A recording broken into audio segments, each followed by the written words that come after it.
partir de quel moment on considère que c'est mauvais? Parce qu'il y a la plupart des gens qui pensent que ce qu'ils font, c'est bien justement, alors que quand on regarde de l'extérieur, c'est mauvais. Donc, à partir de quel moment on peut faire la différence entre ce qu'on fait c'est bien et ce qu'on fait en réalité c'est Très bonne question. Souvent on pense bien faire et d'autres pensent que c'est mal ou après coup ou quoi. Enfin, c'est une très bonne question. On a vu des choses là-dessus, que nul n'était méchant volontairement, et puis que, je sais plus, je crois que c'est de saint Thomas qui disait, par exemple, le pauvre qui vole une pomme parce qu'il a faim, il n'est pas coupable au regard de Dieu. En effet, c'est l'enseignement déjà d'Aristote. L'objet propre de la volonté, c'est le bien. Je veux le bien en tant que bien. C'est pas Rousseau qui a dit justement que l'homme était bon? Pas la même chose. C'est pas la même chose. De vouloir le bien et d'être bon. On peut justement vouloir le bien et faire le mal. Et donc au total être mauvais. C'est justement le sens de ta question. Alors du coup, on va peut-être quand même commencer par essayer de définir ce qu'est le mal. Qu'est-ce que vous diriez? C'est quand on nuit à autrui, surtout. Ah oui, et à soi-même. C'est un exemple de mal. Mais comme on essaye de philosopher, on essaye de trouver une définition générale du mal. Qu'est-ce qu'on dirait spontanément? Le mal, c'est ce qui n'est pas bien. Voilà. C'est ce qui vient spontanément à l'esprit. Le contraire du bien. Ouais. Bah oui. C'est pas toujours ça. C'est pas toujours ça, c'est plus compliqué. Je suis d'accord. Mais il faut partir de quelque chose. Et c'est en tout cas la méthode d'Aristote. Il part de ce qu'on dit d'habitude. Ou ce qu'ont dit les auteurs précédents ou quoi. Et puis, il reprend ça et il le met en ordre et il donne sa propre définition. Première idée qui vient à l'esprit, le mal est le contraire du bien. So what? Qu'est-ce que c'est que le bien?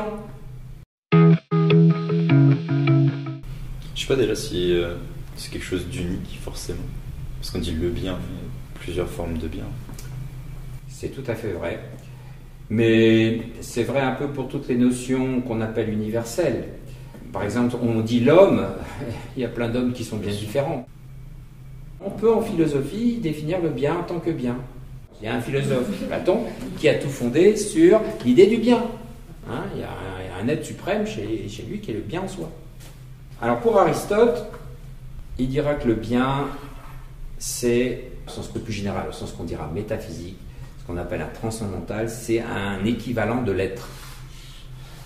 Dans la perspective d'Aristote, tout ce qui est, en tant même qu'il est bon.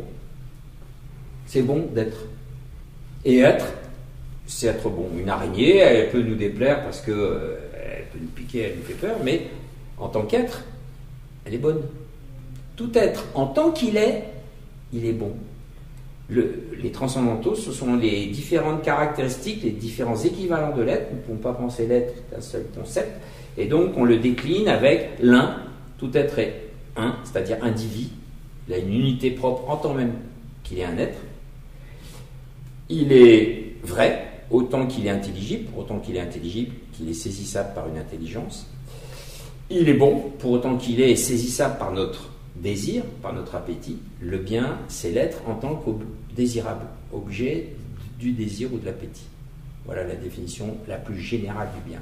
On désire une araignée? L'araignée désire son existence. Ok. Tout être désire sa propre existence. D'ailleurs, aujourd'hui, en bonne écologie, on désire sauver les espèces, et si on voit une araignée et qu'on pense qu'elle n'est pas nuisible, on ne va pas chercher à la détruire, on la protège au contraire. Tout être cherche à persévérer dans son être, sinon les êtres disparaîtraient vite fait. Deuxièmement, oui, c'est une règle qu'on doit chercher à préserver l'être des choses pour autant qu'elles sont. En Inde, on a un grand sens de ça, on veut l'ahimsa, il ne faut pas détruire, il ne faut pas tuer, il faut respecter les êtres. C'est peut-être exagéré, mais du coup, on est végétarien, etc. Mais quand même, c'est vrai que l'être, c'est bon en tant même que cela est. Ça fait partie des notions inhérentes à l'être. Et puis il y en a encore d'autres, il y a le beau, l'être en tant qu'il satisfait l'intelligence, qui répond au désir de l'intelligence.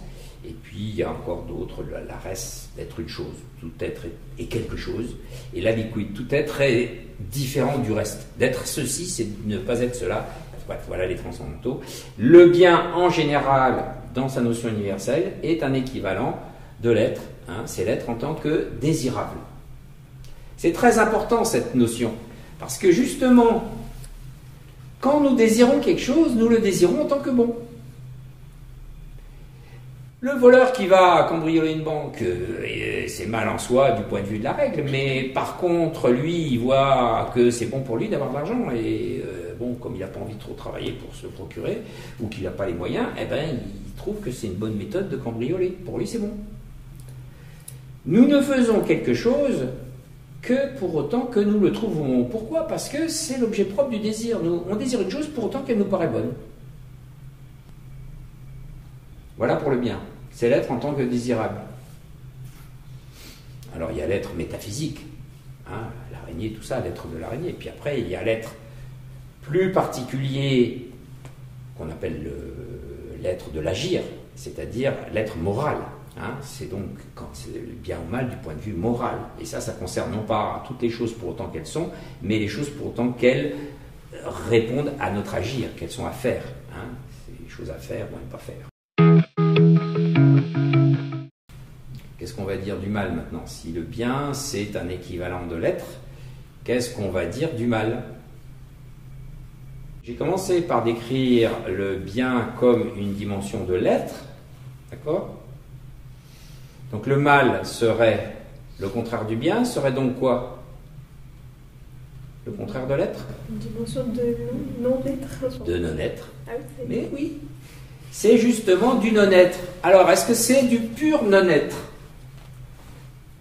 Restons dans cette direction, mais posons-nous la question, est-ce que ça peut être du pur non-être? Qu'est-ce que serait du pur non-être? Quel est le nom du pur non-être? Le néant. Le néant. Et le néant, c'est rien. Si le mal était pur non-être, pur néant, il serait rien, il ne nous embêterait pas. Le mal n'est pas rien, on est d'accord. Sinon, il n'y aurait pas de question. Donc, ça ne peut pas être du pur non-être. C'est quel genre de non-être? Qu'est-ce qui fait que, justement, une chose n'est pas aussi bonne qu'elle devrait l'être? Du non-être imparfait. Voilà, elle est imparfaite. Il lui manque quelque chose. Hein. Le bien, c'est l'être en tant que désirable. Et on dit aussi que ce qui est désirable, c'est ce qui est parfait. Et donc, le bien, c'est l'être en tant que parfait. C'est la même chose. Donc, le mal, ça sera l'être en tant qu'imparfait. Il faut bien que ce soit quelque chose dans l'être, parce que si c'était vraiment du non-être, ça serait rien, ça n'existerait pas. Donc, ce n'est pas du pur non-être, c'est de l'être, mais qui comporte de l'imperfection. Ce qui manque à l'être. On dit, c'est une privation. Quelque chose qui manque. Alors, est-ce que c'est n'importe quelle privation? Cette table ne voit pas. Est-ce que c'est un mal? Non. Bah non. Pourquoi? Elle n'a pas besoin. Ah oui, on ne lui demande pas de voir. C'est une privation, si on veut, dans l'absolu. Mais on dira, ce n'est pas la privation d'un bien dû. Étant donné ce qu'est une chaise ou une table, eh bien, elle n'est pas faite pour voir et on n'attend pas d'elle qu'elle voit. Donc, si elle ne voit pas, c'est pas un mal parce que c'est pas la privation d'un bien dû. Si maintenant un être humain ne voit pas, est privé de la vue, elle dira que c'est un mal parce que c'est la privation d'un bien dû à la nature humaine. La nature humaine est ainsi faite que normalement, elle a la capacité de voir. Si elle est privée de cette capacité, on dira que c'est un mal, c'est la privation d'un bien dû. C'est la chose la plus essentielle qu'il faut retenir quand on parle du mal, c'est la définition universelle du mal. Une fois qu'on a compris ça, on a compris beaucoup de choses. Le mal, c'est la privation d'un bien dû. Il y a un philosophe, Maritain, il disait c'est une carie dans l'être, c'est ce qui manque. Il y a quelque chose qui devrait être, c'est la notion de bien dû. Devoir, ça doit être et ça n'est pas. Et dans nos actions, c'est pareil. S'il y a un mal, c'est par exemple le voleur, pourquoi on dit que c'est mal? Est-ce qu'il y a une règle qui fait que l'argent on peut le gagner mais correctement sans voler quelqu'un d'autre? Donc il y a un bien qui est la conformité à la règle de l'acte qui n'est pas là et donc privation d'un bien dû. Le mot dû est très important dans la notion de mal. Si ce n'est pas la privation d'un bien dû, c'est pas à proprement parler un mal. Et vous y réfléchirez, vous verrez que ça tient. Que le mal c'est la privation d'un bien dû. Ça, oui. Vous verrez que c'est une bonne définition. C'est toujours vrai. Et c'est pourquoi souvent on veut le bien et c'est quand même un mal parce qu'il y a quelque chose qui aurait dû être, ce qu'on appelle la règle de l'acte, et qui n'a pas été suivi, et du coup l'acte était fautif, mais nous on a poursuivi un bien. Donc la volonté veut toujours un bien, simplement si dans son agir elle ne suit pas la règle qui ferait que l'acte serait conforme à ce qui doit être, eh bien justement il y a privation d'un bien dû, il y a un mal.